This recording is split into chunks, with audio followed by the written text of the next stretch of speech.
A promising start to the year with the busiest January in the last 4 years.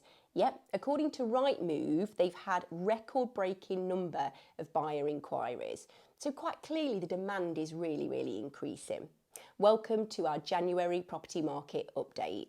Now let's start by looking at mortgages. So we've seen an increase on people applying for an agreement in principle. So why is that? Well, during November and December, you could secure a 5-year fixed rate mortgage for as little as 4.28%. Whereas now, you can do the very same thing, but as low as 3.9%.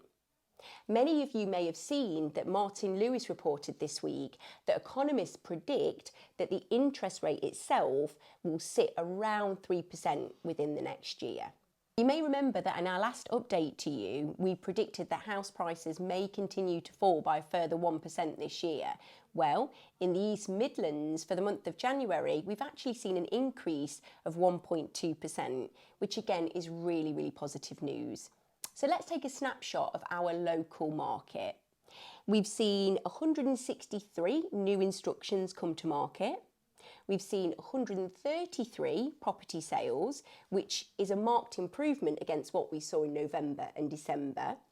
We've seen 136 reductions, which is much higher than we saw last month, which clearly is a strong indicator that people accept that buyer demand has increased, but also there's a respect there that people are still strapped for cash due to the interest rate rise. Now, the overall stock level sits at 1,282 currently. So there's an awful lot of choice out there. Please hop over to our socials because over the next few days and weeks, we're going to be putting some videos out as to how you can make improvements to your property to showcase it in the best possible light amongst some of this competition. Thank you very much for watching this video and we look forward to seeing you again in February.